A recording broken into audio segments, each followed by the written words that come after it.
맹경제TV는 하나님의 사랑과 은혜를 나누는 복음 영상입니다. 구독하고 알람 설정을 하시면 그 사랑과 은혜를 함께 나누실 수 있습니다.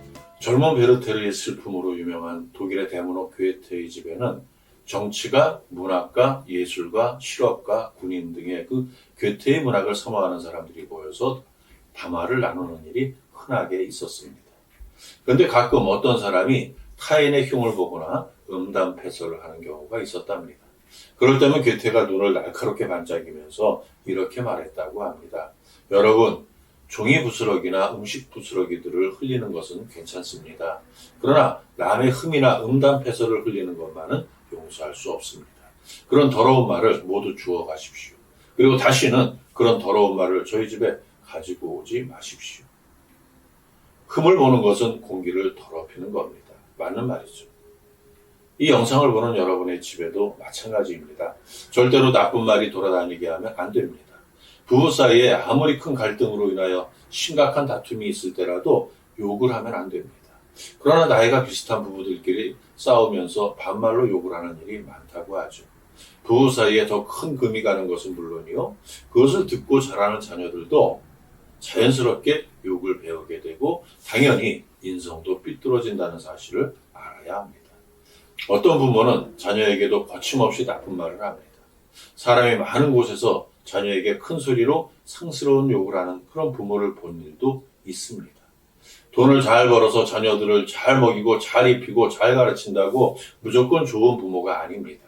자녀를 인격적으로 존중해주고 좋은 말을 많이 해주고 자녀들이 좋은 말만 하는 그 습관을 만들어주는 부모가 좋은 부모인 겁니다.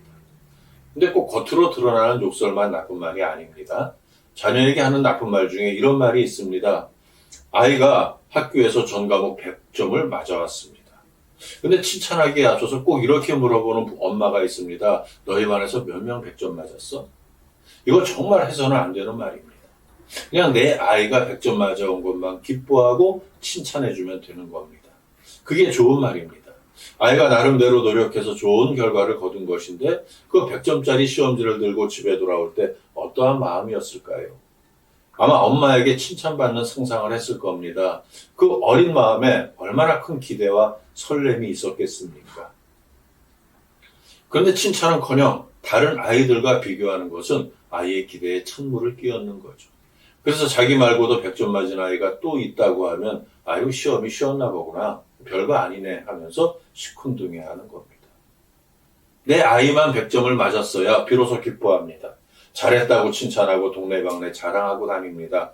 이렇게 자녀를 다른 집 아이들과 비교하는 말도 욕은 아니지만 아주 나쁜 말입니다. 아이들만 비교하나요? 다른 집 남편과 내 남편을 비교하는 아내, 다른 집 아내와 내 아내를 비교하는 남편, 다른 집 부모와 내 부모를 비교하는 자녀들, 이런 가정이 많이 있습니다. 안타깝게도 이런 가정은 절대로 화목할 수 없습니다. 그러면 행복할 수도 없습니다. 그래서 비교는 행복의 종말이자 불행의 시작이라는 말도 있습니다. 비교하고 비교당해서 생기는 부정적 감정들, 즉 열등감, 모욕감은 오랫동안 기억에서 지워지지 않습니다. 화인 맞은 것처럼 가슴 깊이 박혀 아픈 상처가 됩니다. 그 상처가 긍정적인 인격 형성에 커다란 장애가 됩니다. 하나님은 우리를 비교하지 않으십니다. 대통령과 노숙자가 다 똑같습니다. 그들을 사회적인 지위나 직급으로 보지 않으시고 한 인간으로 보시는 겁니다. 그래서 한 인간으로 사랑하십니다. 여러분도 사람을 비교하지 마세요. 내가 누군가를 비교하면 나도 누군가에게 비교당합니다. 이렇게 비교하는 말은 상대방을 비방하는 말이나 이간질로 발전하기도 합니다. 그것도 나쁜 말이죠.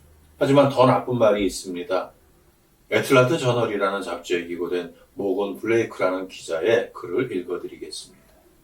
나에게는 치명적인 타격을 가할 수 있는 힘과 기술이 있다. 나는 죽이지 않고도 승리할 수 있다. 나는 가정과 교회와 국가와 많은 사람의 인생을 파괴하였다. 아무리 순결한 사람도 나에게는 무력하며 아무리 정갈한 사람이라도 나에게는 무력하다. 나는 진리와 정의와 사랑을 경멸한다. 나는 나의 희생자를 전 역사와 전 세계에 가지고 있다. 나는 바다의 모래보다 더 많은 나의 노예를 거느린다. 나는 결코 망하지 않으며 용서하지 않는다. 이게 누군지 아시겠습니까? 그는 바로 중상모략입니다. 나쁜 말 중에도 나쁜 말은 남에게 누명을 씌우고 거짓말하는 것인데 그게 바로 중상모략입니다. 입에서 한 번 나온 말은 절대로 주워 담을 수 없습니다. 아니 오히려 그 한 번의 거짓말을 정당하기 위하여서 수십 개, 수백 개의 거짓말을 더 만들어야죠. 이게 나쁜 말의 특징입니다. 정말 어쩌다가 본의 아니게 단 한 번의 거짓말을 했다고 하더라도 그것이 드러나서 신뢰를 잃게 되면 그때는 무슨 말을 해도 사람들이 믿어주지 않습니다. 이리가 나타났다는 거짓말을 반복했다가 정말 이리가 나타났을 때 아무 도움도 받지 못한 그 양치기 소년같이 평생 거짓말장애에 낙인이 찍히는 겁니다. 얼마나 불행한 일입니까? 무엇보다 불행한 일은 거짓말, 나쁜 말을 하는 사람은 하나님과 온전한 관계를 유지할 수 없다는 겁니다. 핑계대는 말, 가시돋친 말, 비꼬는 말, 빈정거리는 말, 저주하는 말, 상처를 주는 말, 상스러운 욕설, 과격한 말, 음담패설과 비교하는 말, 이간질, 중상모략하는 말, 거짓말 모두 하나님이 싫어하시는 나쁜 말들이죠. 만약 이러한 말이 자연스럽게 입에 배어 있다면 그 사람의 인격에도 문제가 있을 게 틀림없습니다. 나쁜 말을 삼가하고 좋은 말만 골라서 사용하시기를 권면해 드립니다. 그럼 하나님께서 여러분을 크게 기뻐하실 겁니다. 우리가 숨을 안 쉬고도 살 수 없고 밥을 안 먹고도 살 수 없습니다. 그것과 같이 말을 안 하고도 살 수 없습니다. 왜요? 인간은 사회적 동물이기 때문입니다. 그러니까 기왕에 하는 말인데 좀 더 주의 깊게 살펴서 하나님이 좋아하시는 말을 하면 복을 얻을 수 있습니다. 그 복을 누릴 수 있죠.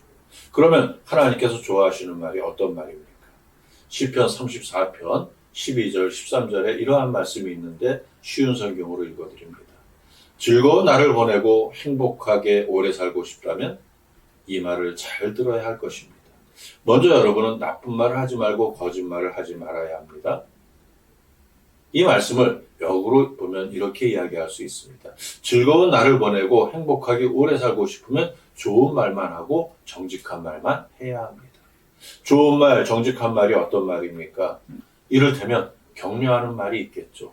응원하는 말도 있습니다. 힘을 북돋아주는 말, 이런 말이 좋은 말이죠. 나쁜 말로는 절대로 할 수 없습니다. 좋은 말로만 해야 합니다. 누구든지 상대방으로부터 좋은 말을 들으면 기분이 좋아집니다. 또 나의 말을 들은 상대방이 좋아하는 것을 보면 내 기분도 좋아집니다. 좋은 말 하는 사람이나 듣는 사람의 영혼이 살찌게 되죠. 칭찬은 고래도 춤추게 한다는 말이 있잖아요.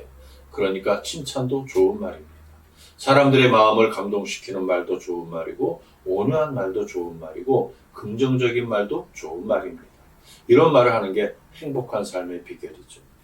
중상모략과 같은 말은 싹 내다버리고 좋은 말을 통하여 하나님의 기쁨이 되시기를 소원합니다.